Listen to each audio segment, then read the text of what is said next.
Allez go. Donc on va attaquer le dressage de nos Paris-Brest. Donc pour faciliter un petit peu le dressage dans les débuts, ce qu'on peut faire c'est sur un carton de 40-60. Donc c'est le format en fait de pâtisserie. J'ai même un petit peu réduit la taille, puisqu'avec les rebords, une plaque donc, ne fait plus 40-60, mais environ 38 sur 58.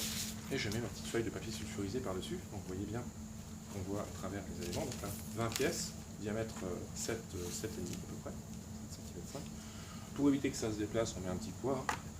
J'ai mis un petit emporte-pièce à Nugatine. Et puis, donc, hop, ma petite poche, double cannelé, donc E7, E la taille, 7 le nombre de dents, 7 dents.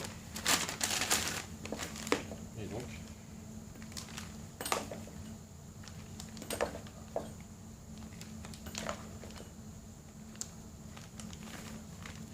éventuellement, corne, c'est rapide. Donc le quart de litre peut rentrer dans la poche en une seule fois, pas plus, hein, parce qu'après, petit souci de dressage.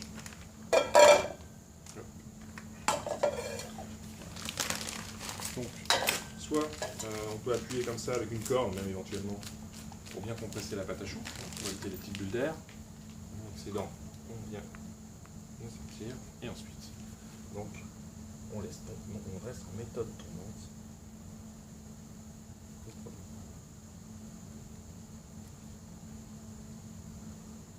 Donc le développement de la pâte à choux varie en fonction de la température du four et aussi en fonction de la quantité d'humidité qu'il y a dans votre pâte à choux. Plus il y a d'eau, plus il y a de vapeur au four.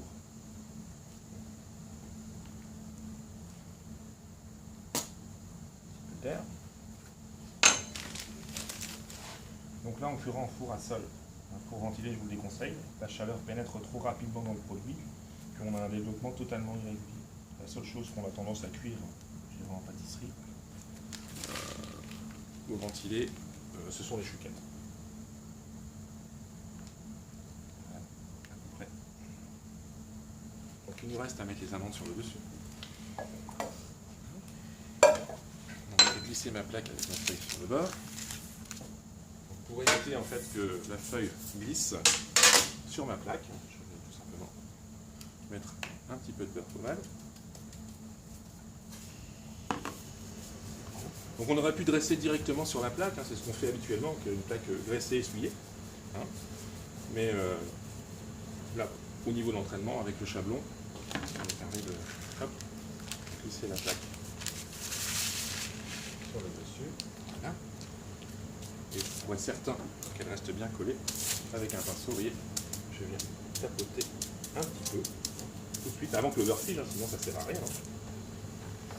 Et je viens donc mettre mes amandes effilées, donc certains mettent des amandes hachées abondamment, et je viens tapoter. Voilà. Donc cuisson environ une petite vingtaine de minutes à 200 degrés au four à sol, clé ouverte, donc buée ouverte pour que, évidemment, au bout de 5 minutes, la buée s'en aille. Si vous avez trop de buée, la pâte à choux explose, donc il faut faire très attention, donc il faut gérer la température du four à sol. Un four trop chaud, donc éclatement du produit, pas assez chaud, le produit ne développe pas. Et au bout de 5 minutes, lorsque la pâte à choux a développé, on entrouvre la porte du four très légèrement pour laisser s'échapper l'excédent de buée, pour éviter encore une fois que le produit explose. Donc il y a une recherche à faire par rapport à votre four pour maîtriser la cuisson. Voilà pour le dressage des Paris-Brest.